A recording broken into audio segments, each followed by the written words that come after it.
Townhall.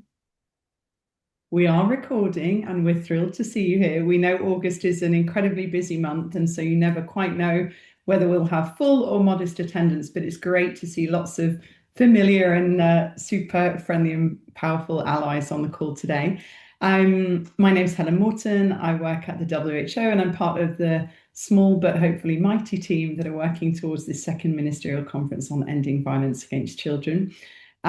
This is our monthly meeting. We have just unbelievably 3 months left until the second ministerial conference in Manila. And so do expect to see that there will be slightly more frequent town halls happening. We will, for example, be scheduling an extra town hall in next month rather than waiting until October because there's just so much for us to cover.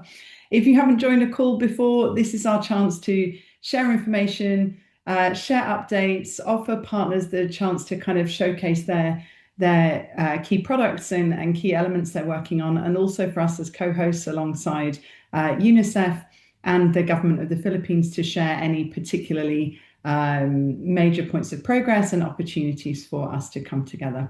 As I say, we have got a bumper agenda today. I count 8 different speakers. We do also want to make sure there's enough time, though, to answer questions, leave room for reflection and comments. So we will ask anyone that is speaking, if you can keep to the kind of modest end of the time allocation, that would be brilliant.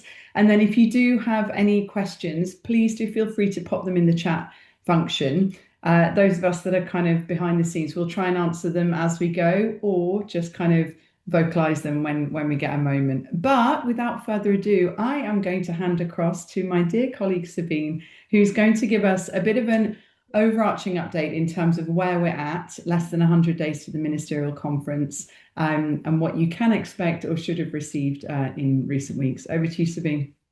Thank you, Ellen. And like Ellen, I'm super happy to see many of you online today. Things are progressing. We're happy. As you may have heard, the Secretary of Health from the Philippines changed again. So Dr. Barbosa had to retire a couple of months ago, and then somebody was there interim. And the new Secretary of Health just started last week, which has delayed the formal invitation process to ministries of health. However, what the Ministry of Foreign Affairs did is they sent out save the dates to all 195 member states. And knowing that once the new Secretary of Health will be online, the signature will be done, and we're hoping by this week the official invitations will go out very quickly after the save the date. So it's all looking very good. We're happy that the Philippines, Philippines is clearly going through the turmoil in terms of changing the Department of Health, plus floods, but they're still managing to keep on track with everything. That was also the green light for us to be able to send out invitations to partners. So many of you should have received invitations to attend the ministerial conference. If you didn't, please send Helen or I an email. And if you want to attend, then please make sure you send Helen or I an email. They're being sent from an inbox called Injuries and Violence. And so in the invitation, it also says how to register. And so the registration platform is up. And once the registrations are done, then WHO and UNICEF and Philippine staff review the invitations and accept as quickly as possible so that you can start booking flights and accommodation and so on. You'll see from the program of today that we're going to have an update on the website from our colleagues at Infinity that are doing incredible communications work. So I won't get into too much detail, but 2 important things as well is that the program is up. And so you'll see it's still quite a high level program because we don't have the speakers yet. So as soon as we start, we have different people and different agencies organizing the different sessions. So now we're trying to bring them all together and identify which speaker will be in which session. And as soon as that's up, then the program will start including the speakers. But in the meanwhile, the program that you see on the website is the most up to date. Similar satellite events are progressing incredibly well. We have 11 cluster leads that are pulling together all the 58 different satellite events into these different clusters and days, booking the rooms and so on. So it's like a lot of this, it's a Rubik's Cube being put together, but we really do hope that I think next week we'll have the different cluster leads. We'll be able to say which are the events within that cluster of satellite events. Just want to make it super clear that for the satellite events, these are being organized by partners. They're responsible for the speakers, the program, setting up the registration links, and so on. WHO is leading on a couple, especially the one around health. But otherwise, the rest are the responsibility of partners. And as everything, I mean, this is really the whole ministerial conference is being driven by partners. So, yeah, similarly, the satellite events is around that. So that's it on the invitations, on the program, and on the satellite events. We're getting a lot of questions. By the end of today or maybe tomorrow, we'll have a frequently asked questions page up, like how do CSOs get invited? Who's allowed to attend? Who's not? Are you allowed to attend a satellite event and the main program, or is it just one or the other? So hopefully we'll put that all on the website by the end of day tomorrow to answer many of your questions. So please keep looking on the website for information. And with that, I hand it back over to you, Helen. Thanks so much, Sabine. Brilliant, comprehensive overview. If folks have got questions or reflections, do add them in the chat. I had two kind of tag on pieces in relation to that. I know a lot of colleagues have been asking whether we have any additional information on the national preparatory sessions, when they're happening, where they're happening, who's included, who's invited. We're doing our very best to secure that information, and as and when we have the information, we'll be able to make kind of the headlines of that, the notional headlines of that, available on the website. The website is being updated very frequently, so just encourage you to check in, see what documentation is there, lots of supporting and guidance materials there. And of course, with my broken record announcement to say, all member states have now been made aware of the ministerial conference. They've all received the save the date. They've received the North Star document. They know what the hope and expectation is. Now is the critical time for us to mobilize as allies, as experts, as civil society, as survivors, children, young people, experts, to really apply some kind of positive reinforcement for governments to consider attending and consider attending with an ambitious and concrete pledge. So now's your time to shine, colleagues. We will work as a collective, but all member states have now been sent that save the date. We are still working, of course, on trying to understand what that flow looks like in any capital city. The invitations have been sent from Ministry of Foreign Affairs to Ministry of Foreign Affairs.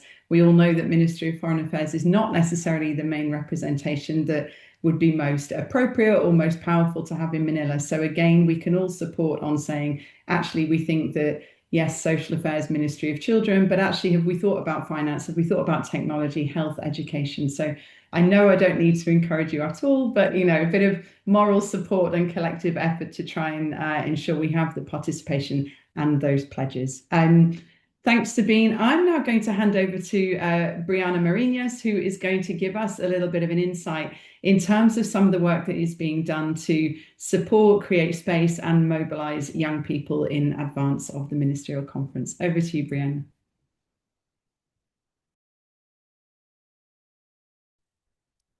Okay, thank you so much, Helen. And I'll just take 2 really quick minutes and then I'll hand it over to Daniela from Together for Girls and the Brave Movement to introduce the Global Survivors Council.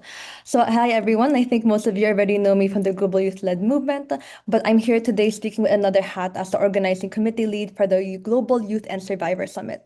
So, this Global Youth and Survivor Summit is being organized by the Brave Movement, the Global Youth-led movement in ending violence against children, restless development, and Together for Girls. And it will be an official satellite event ahead of the Global Ministerial. It will be from 15 to 16 November here in Manila at the Diplomatic Hall of the Marriott, and we're expecting around 150 young people, survivors, and partners from all over around the world, with participants aged 15 and above. So as you probably already know, the summit builds on the Violence Ends With Us Asia Pacific Youth-led Summit we held in April, as well as regional processes happening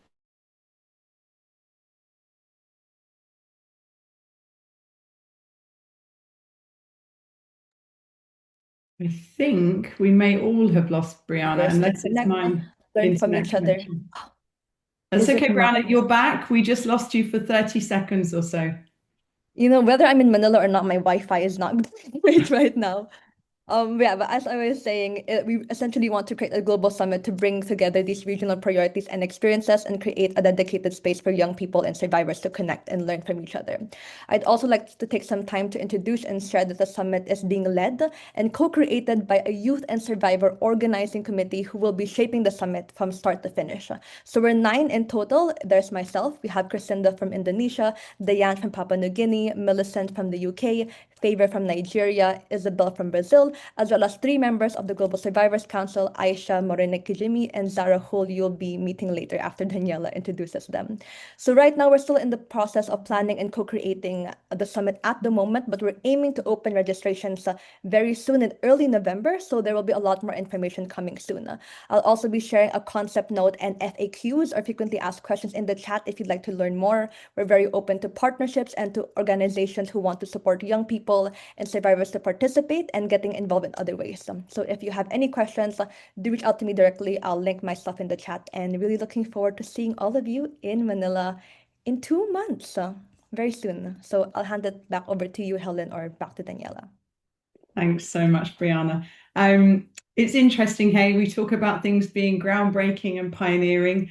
I feel quite emotional hearing about this and the work we're about to hear on public survivors, because so much has been achieved in such a short space of time. I think it's been really remarkable, utterly transformative for this issue of ending violence against children. And so massive kudos to those working on the summit. It really is the first of its kind. And now I'm going to hand over to Daniela, who's going to give us a little bit of an insight and introduction to this incredible initiative called the Global Survivor Council. Over to you, Daniela. Thanks so much, Helen. Oh, I am so excited. It's wonderful to be with you and wonderful to be working with Brianna and bringing together youth voices, public survivors, such power in that. Very exciting. Yeah, so I'm going to be brief because I know we don't have a lot of time. So we did this for the first ministerial in Colombia. We established a global survivor council that brought leaders with lived experience of violence against children, multiple forms of violence against children, to really help inform not only the conference, but all the preparatory work that went, in advance of the conference, as we will again this year. And it was really phenomenal to have had that experience.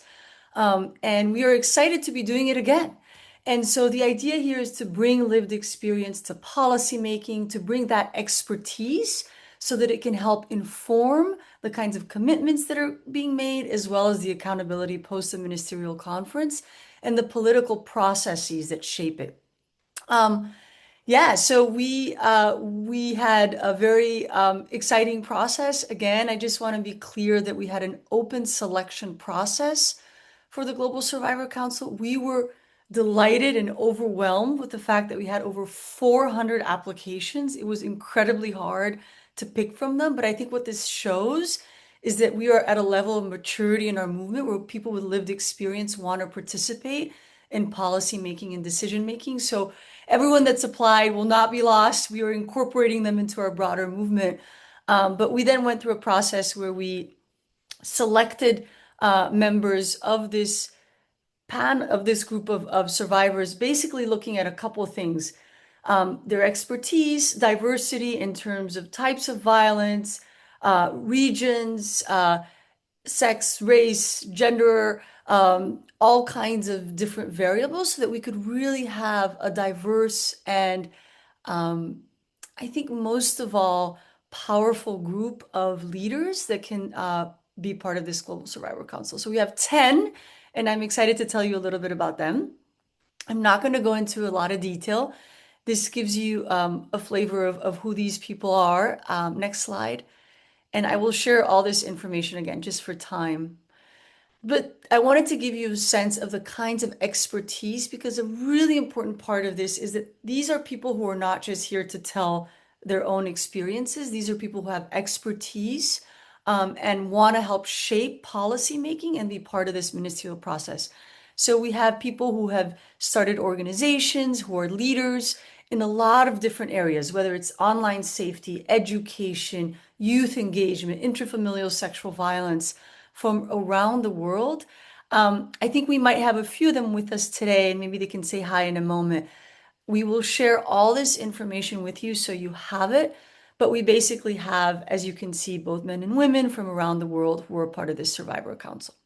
Next. Some of the activities. So the idea is to, again, help inform policy and advocacy, providing policy briefs into the scorecards, participating in the national preparatory processes. Yes, Helen, we're on it. We're going to be pushing. We're going to be engaging all around the world to make sure that lived experience and youth can be part of these processes.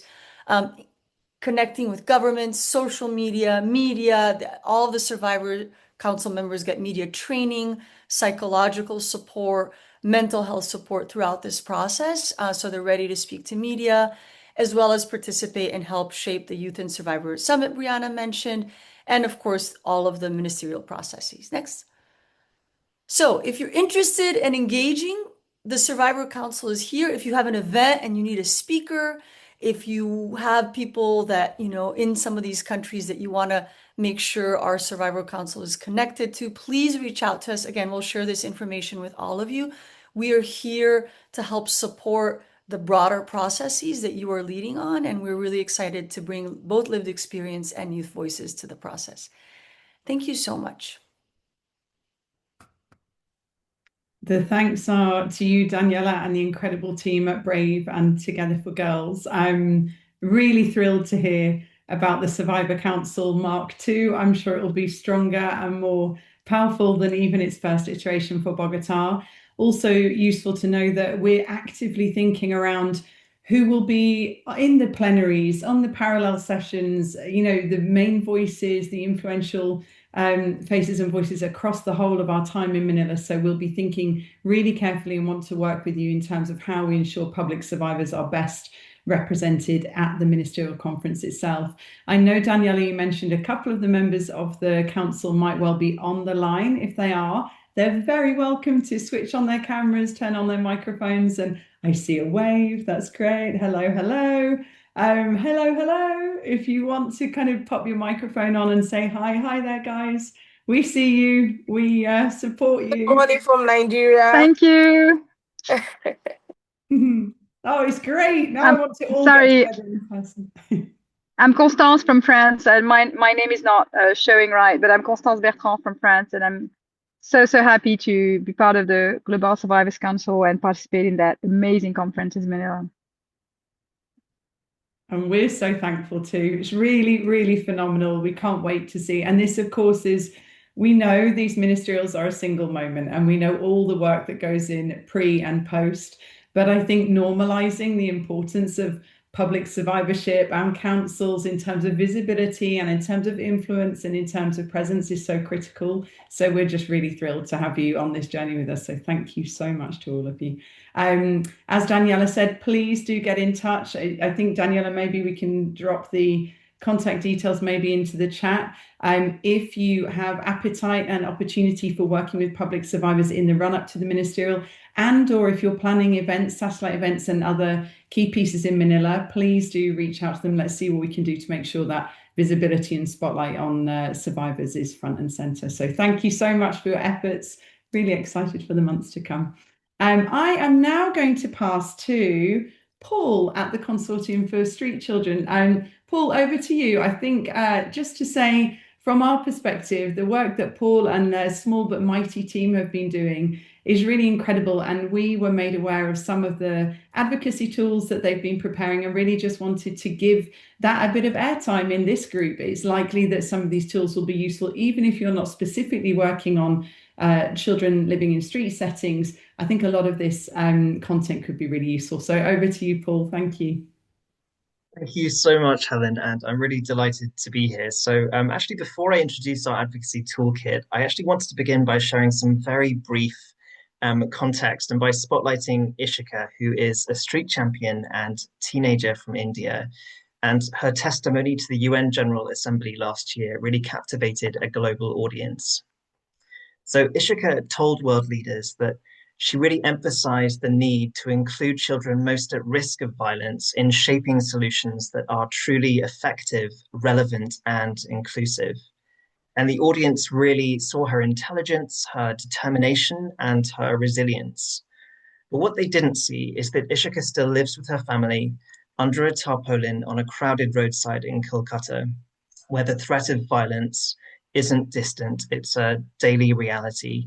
And it points to an uncomfortable truth that often children closest to harm are furthest from protection. So at the Consortium for Street Children, our mission is to close this gap between the rights guaranteed under the UN Convention on the Rights of the Child and the lived realities of children in street situations. So with the second Global Ministerial Conference, really fast approaching, we mobilized our global network of more than 200 organizations in 112 countries to really co-design a practical advocacy toolkit to close these protection gaps and ensure the voices of children like Ishika are not only heard, but met with collective action. Oops. So the aim of our toolkit is simple. It's to ensure that the most marginalized children who often struggle to access mainstream services are meaningfully included, visible, and prioritized in efforts to end violence against children. The toolkit provides practical resources to help mobilize primarily local organizations and child rights advocates to engage governments and influence national commitments ahead of Manila and beyond. It includes promising practice guidance on children's participatory advocacy, shared advocacy messages, and template advocacy letters and model government pledges that can be adapted to different local contexts, alongside some social media collateral, an upcoming advocacy calendar, and key external resources. Why is this toolkit important? Well, we all know that more than 1 billion children experience violence each year. But child protection systems are often designed around the children that are easiest to count, locate, and serve. And the Inspire framework is a cornerstone for driving high impact, evidence-based action to prevent and end violence against children. But we must also recognize that not all children live in fixed households. Not all are connected to family-based care or attend school regularly, or possess legal identity documents, or can readily access mainstream services.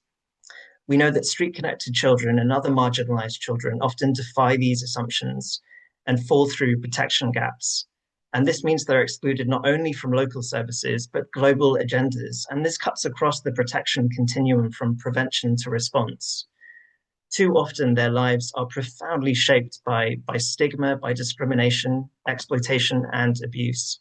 So to address the scale of these protection gaps, our toolkit is built around 3 core messages that we co-produced with our global network. First, that protection systems are failing to reach the children facing the highest risks. So street-connected children face some of the highest levels of violence, but they're often invisible in policies, in data systems, and in services. And we know that when systems aren't designed with and by the children who need them most, solutions fail and protection falters. Second, we must protect and not punish children. Too often, children in street situations are criminalized because of poverty, homelessness, and survival behaviors. So we're calling for prevention-focused policies, child-centered justice, and recognition that exploited children are victims, not offenders. And finally, I think we all speak as one voice here in saying that locally led action is critical to ending this exclusion. Locally led CSOs are often best placed to reach the most marginalized children because of these trusted relationships with children, their deep local knowledge and long-term presence, but they remain chronically underfunded. So at Manila and beyond, we're calling for governments and donors to genuinely partner with, trust, and sustainably resource these organizations closest to children's lived realities. But there are real grounds for hope that really inform this toolkit as well. Across our network, we see examples of meaningful and safe child participation in action every day, with children's voices and their demands to end violence against children being propelled to be heard at the highest level, not only of national government, but by multilateral bodies, whether that's our street champions from India making waves at the Asia Pacific Youth Summit, or our locally led network members in West Africa, helping to shape the African Union's landmark Common Africa position on ending violence against children. So in conclusion, really, children like Ishika don't need us to speak for them. They need to be seen, protected instead of punished, and supported by sustainably resourced local organizations that can reach them where they are. So wherever you're joining from around the world, we need your support to really reinvigorate efforts to leave no child behind. Thank you. Thank you so much, Paul. And I think we really, heard about the toolkit and the work you've been doing, and you're so focused on that substance and reach and depth of engagement. I think that's just really remarkable and brilliant. We know you're a small team. We know, in fact, it's likely that you might not be in Manila. And I also just really wanted to flag that we're very conscious that street affected children, as it stands at the moment, there is no dedicated session on street affected children in the plans for Manila. They don't have a huge amount of visibility through the conversations and the content that we're aware of. So if this is a group of children that you're working with, perhaps a conversation with Paul and others might be helpful to see what we can do to ensure the visibility and inclusion of street affected children, and to ensure that their issues are prioritised within the conversations in Manila. So thanks so much, Paul. We really appreciate the work you're doing, and please do pop any links to the toolkit and the work that you've been doing in the chat. We really appreciate it. You reminded us rightly, and I think, any issue we can talk about, kind of policies and programs and mechanisms and forget about the reason we're here. And you were mentioning Ishika and the fact that often the voice of Ishika and street connected children are frankly missing from the program. And in a very clumsy way, that's my segue into our next speaker, who's been leading from the CSO side on a project called Missing Voices. And again, this really is this reflection that it's all well and good that 1,000 individuals will gather in Manila, but what about the voices, the perspectives and priorities of children, of individuals that can't be in Manila? How can we ensure that their perspectives are heard? So I'm going to pass across to our colleagues now who are just going to give you a little insight in terms of some work they're planning on the Missing Voices initiative. Over to you. Thank you so much. I'm so happy to be here. I'm joining you from India. And before I start, I want to say I'm so happy to see the Survivor Council. As a survivor myself and an aging millennial, I love to see these young activists coming up and speaking so boldly and powerfully, and more power to them. I really hope to be in Manila and see them live and feel the power. So thank you so much. I'm so happy to be here. I'm Shruti. I am part of Coalition for Good Schools. I am the Global Communications Coordinator with them. And there is one very exciting project that we are leading currently, which is called Missing Voices. The concept for the project is very simple. Like Helen said, there is a limited number of people who can be at Manila or at any global, powerful decision-making space. What we are trying to do is, how do we make sure that the voices which are missing in these spaces can also find one way into these discussions? Because our focus at the coalition and amongst our partners is, how do we continue to raise the voices of civil society, which remains the backbone of so much of work, but also the other voices which need to be part of not just the final table, but also when the table is being built. So we want these voices at Manila, and Missing Voices is dedicated to that. Again, the concept is very simple. It's a very video focused project. So we are inviting you, persons from different contexts, different religions, regions, countries, to record 1-minute videos where you answer a specific question, which is, if you could tell leaders, especially the leaders who will be in Manila in the room, one thing about violence against children, what would it be? We are not, of course, insisting that you share anything distressing. We are looking for solutions, for policy changes, and all the other ideas that are around, but often get left behind or are on the fringes of such global decision making. So like I said, Missing Voices is primarily a video project, and there is a link to an app called RecRam through which we are collecting the videos. If you go to the Coalition for Good Schools website, the link is here, and I'll also be sharing it on the chat. You will get all the information about the project. primarily what we are looking for, if you want prompts and help while recording this 1-minute video, and anything else that you could be looking for. We are also accepting non-video submissions. So if there is artwork, photography that you want to submit on this subject or something related to it, more than welcome. And we hope that that will add to the larger collection of voices that is talking about what the leaders should be focusing on when talking about violence against children. We are specifically thankful to the WHO team for supporting this and for including us today. RecRam, as I mentioned, is an app through which we are collecting. The app is superbly easy. The instructions are easy to follow. It is available in English, but it's very easily translatable to whatever language you are looking to translate it into. And of course, you can record your video in the language you prefer. And on the back end, we'll try our best to transcribe it, translate it, and present it so that your message is not lost. RecRam will also allow you to upload a pre-recorded video. So if it's complicated or there is internet problems, which happens all the time, you can also upload that. And all the non-video submissions, you can send us by scanning them or emailing them. I have sent through the chat the user guide for the project. It will give you all the information about missing voices and also a file called non-video submissions. Again, all info about whatever artwork you may want to submit. We are collecting all submissions till the middle of October, so we have some time to go. So we are hoping that you will submit your perspective on the question and also spread the word so that a lot of others, a lot of children too, can submit their ideas. I want to emphasize that we have paid very specific and very, very mindful attention to safeguarding. So please read through our accessibility note and our participant consent note, which ensures that everybody is informed about what they're signing up to. And also, if there are children or minors involved, we have a specific process that we'll follow. So all the children will always be protected, and that will always be priority. So this is what the Missing Voices project is about. Of course, Manila is our landmark point, but we are hoping to continue raising awareness through this question and through this collection even after Manila. So your participation is always welcome, even beyond the conference. Thank you again. Thank you so much, and all the best to everybody. I hope to see you all in Manila.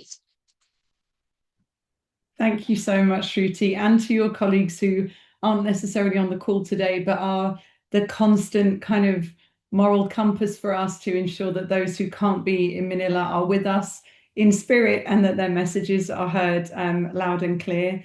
I think, Shruti, you've added, or you're going to add in the chat a little bit in terms of the deadlines, the guidance note, the accessibility note, so there'll be information there. But I think one of the really powerful things about the Missing Voices initiative is not only it gives us a kind of core product for Manila, but so much more than that. It could become this kind of compendium or repository of thoughts, perspectives, and reflections. So we're really thankful to all of you that are leading on that effort. Thank you so much. Let's now dive even deeper into the ministerial conference. I'm going to hand across to our brilliant comms colleagues at Infinity Communications who have been leading on all of the background work. So you might not see them very often, but you'll see a lot of their products very often if you're avid visitors to the website, if you're reading the North Star document, that kind of thing. They are going to give us a bit of a practical walkthrough of the website now by sharing their screen. And I think just to really reiterate, and this may be what they'll be sharing with us, but this website, particularly in these weeks and months to come, will be being updated very frequently, lots more content as it becomes available to us. So yeah, feel free, come back, have a kind of play around with the website as frequently as you like. And with that, I'm going to hand over to Marina, I think. Over to you.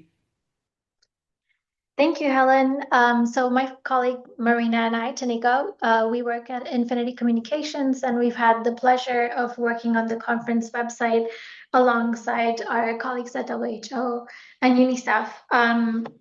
We wanted to briefly run you through the website as it is today, because as Helen mentioned, it's constantly being updated as and when we receive documents, we're uploading them, and the sitemap is changing from a day-to-day basis. So this is the homepage where you find all the top line information, the high-level agenda, what the conference is going to cover, etc. On the second tab up top, you will find the main program.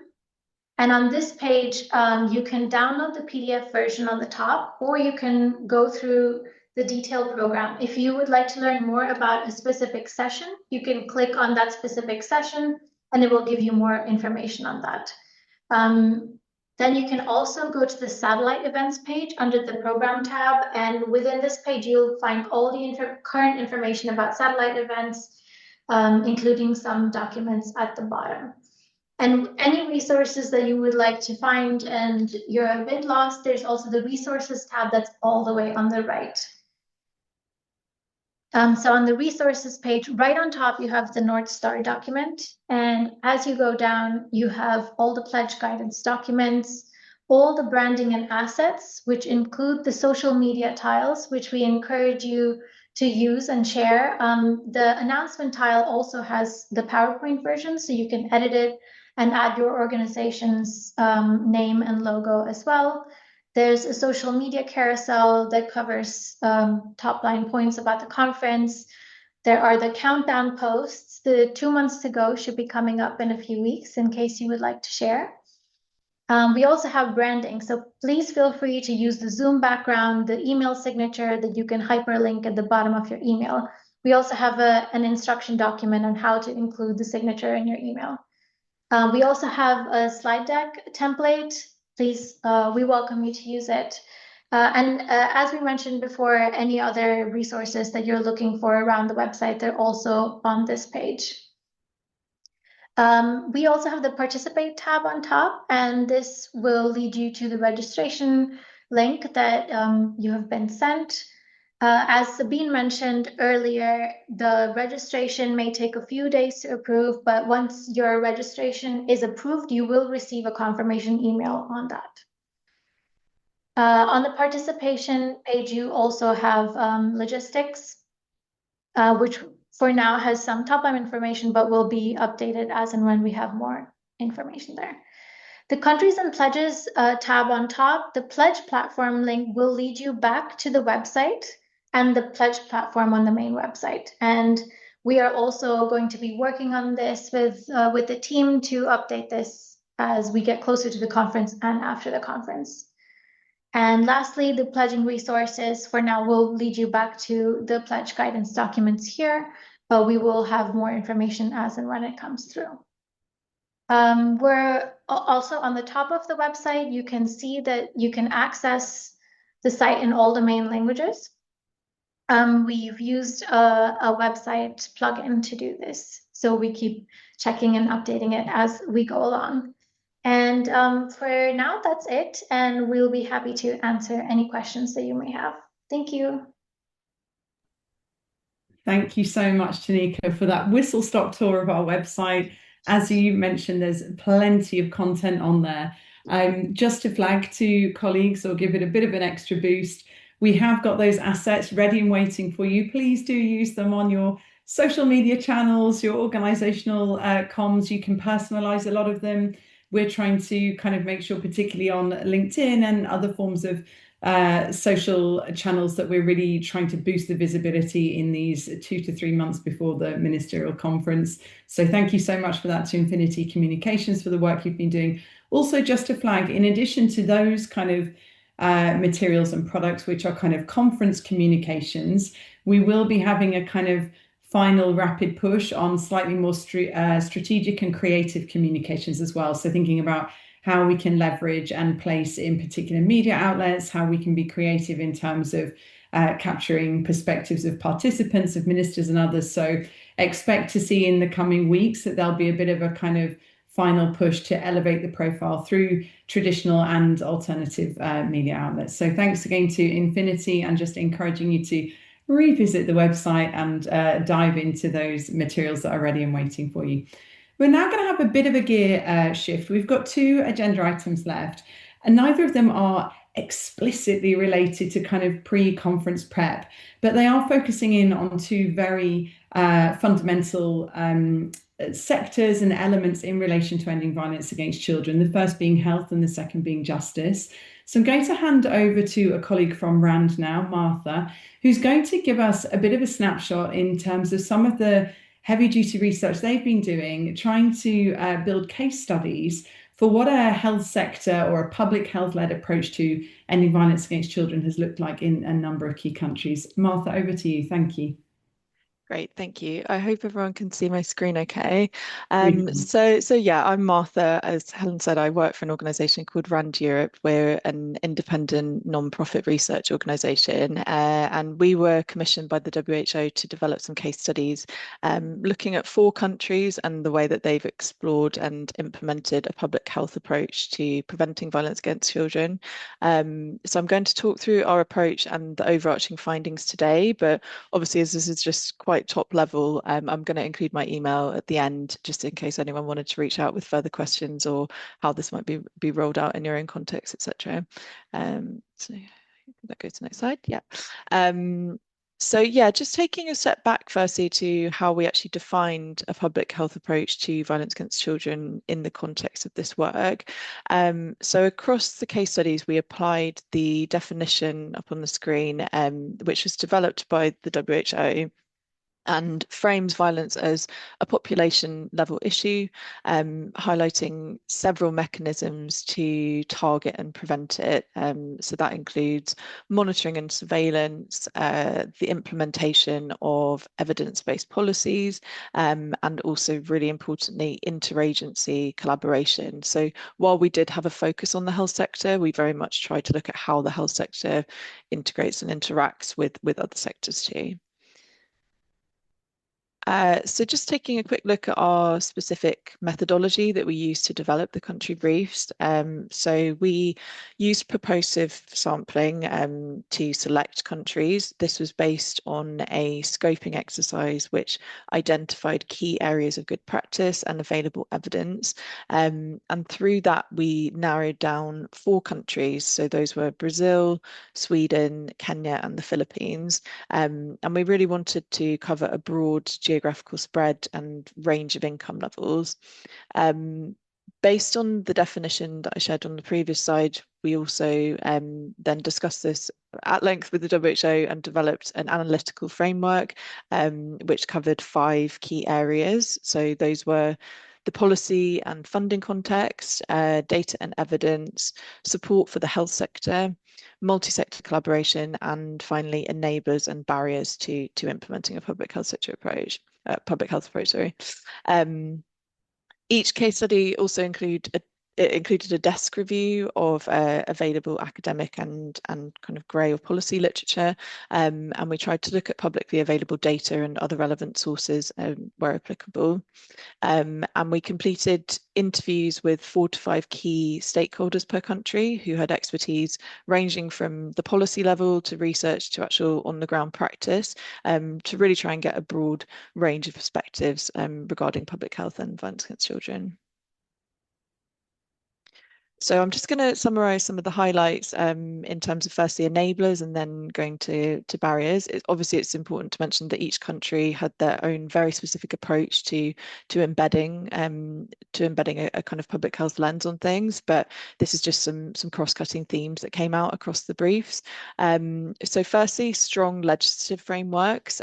So that could be child rights being embedded in constitutions. It could be the creation of national action plans that actually systematize how legislation should be put into practice. That tended to be really enabling for this kind of approach. Secondly, we had universal health and welfare systems. This was particularly the case in Brazil and Sweden. It made it easier for information sharing and for cases to be flagged. Interestingly, in Brazil as well, there were some concerns that those accessing private healthcare may have actually been missing out on support because they weren't in the system as such, despite maybe coming from more advantaged backgrounds. So that was potentially surprising. Government and NGO partnerships. these were particularly relevant in Kenya and the Philippines.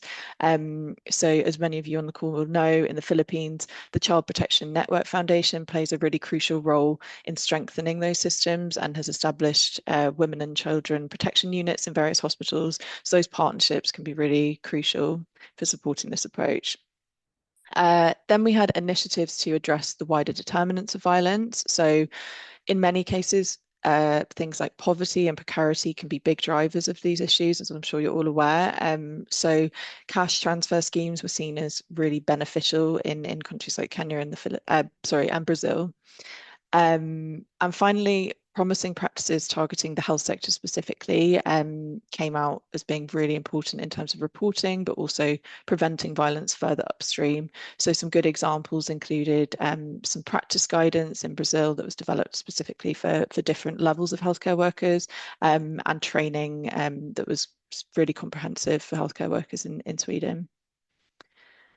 So now just moving on to some barriers and gaps, as each country we tried to take a neutral lens and look at the kind of both sides of the picture and where there could still be room for improvement. So one thing that came out across the case studies was that variable implementation of prevention strategies across regions tended to still be an issue. So this was often down to decentralized government structures or differences in provision, whether that was rural versus urban areas or other types of kind of differentials between areas. In Brazil, for example, there were particular issues around reaching communities in cut-off Amazonian regions. This tended to be the case across many parts. Funding challenges, secondly, this was particularly critical in the Philippines, Kenya, and Brazil. In Sweden, the variability of implementation was the bigger issue, which did not tend to be down to funding so much. Social and cultural barriers to reporting and taking the issue seriously. I'm sure that's something that this group is very familiar with. So in Kenya, issues that were quite culturally entrenched, like FGM and child marriage, came up. While in the Philippines, there was the culture of respect for elders that was flagged as potentially preventing some reporting of some cases. Fragmented and incomplete data was another issue area.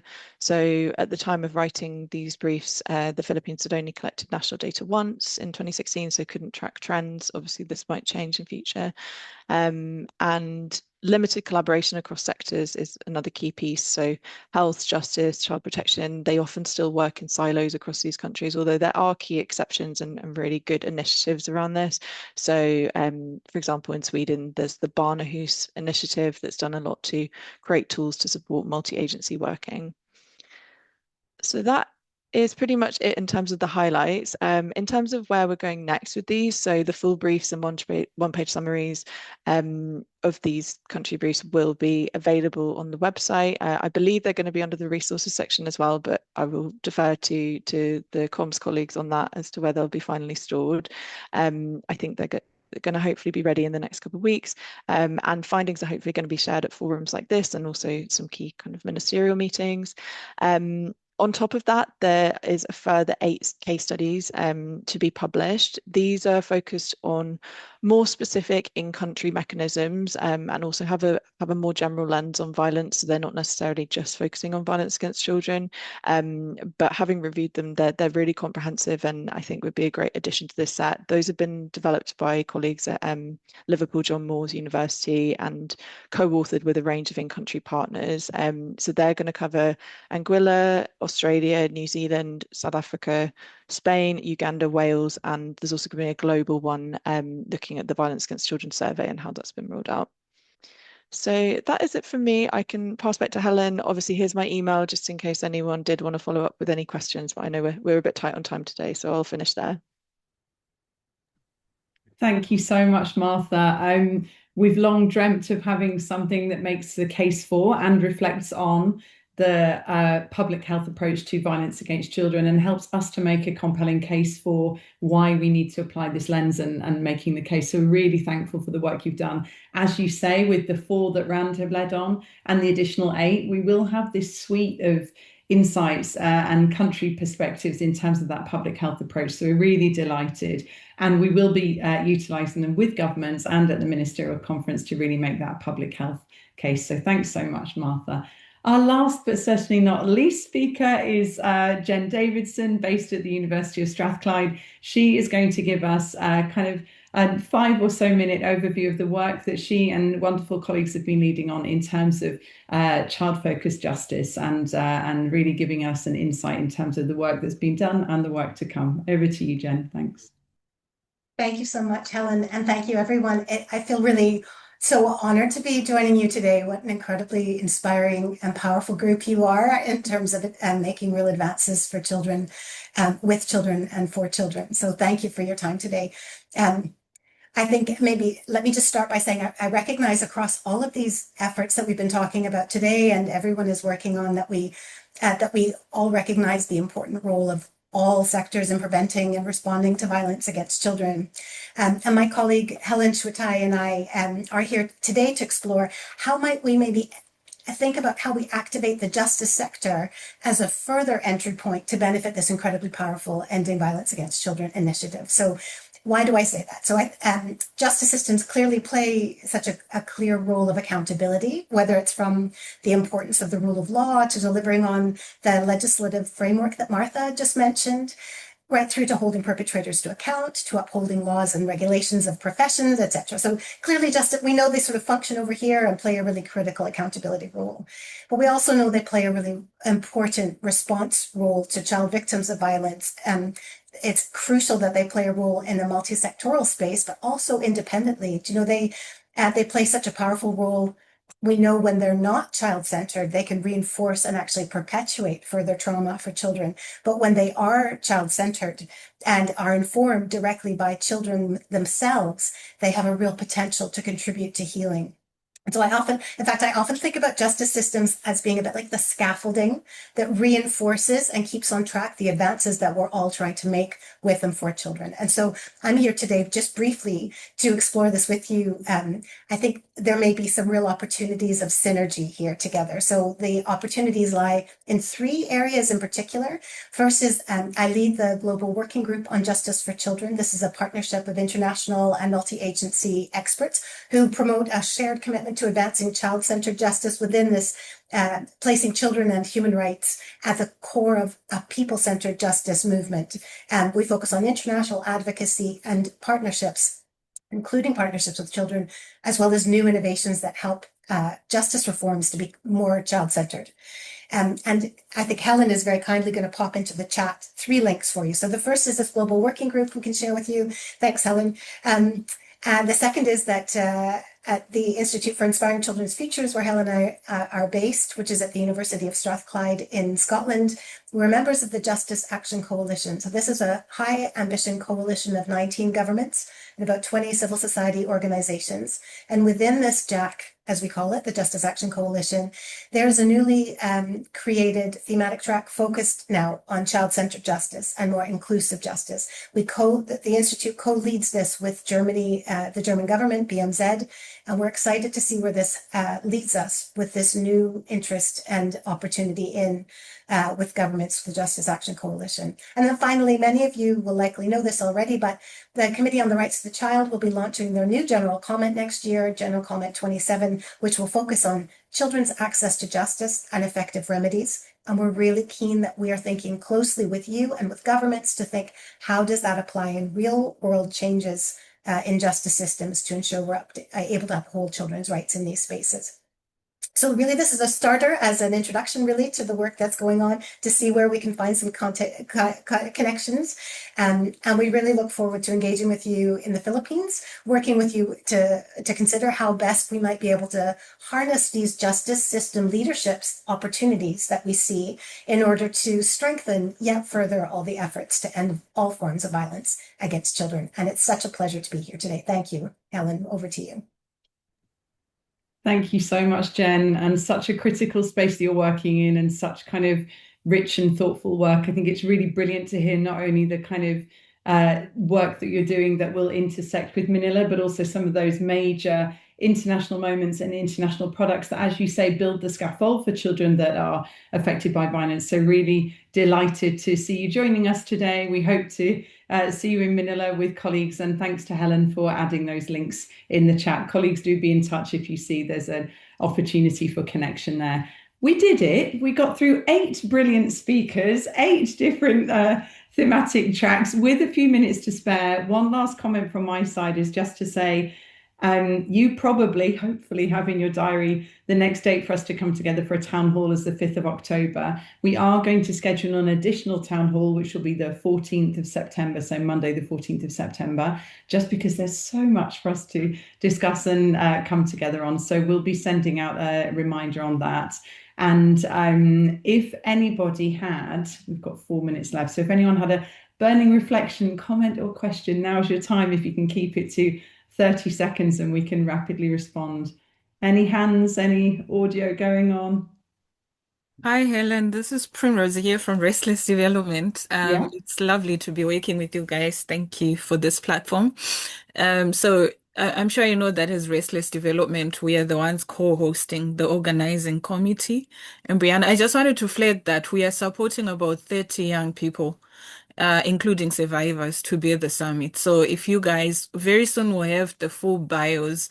So if you guys need speakers for different sessions or young people with experiences, we're really trying to look at having, not your conventional young person in the room, but the traditionally marginalized one, the one that will find it very difficult to get to Manila is the one we're trying to support to be in the room. So we'll have the profiles ready soon. So if you guys want speakers and stuff, please reach out to us.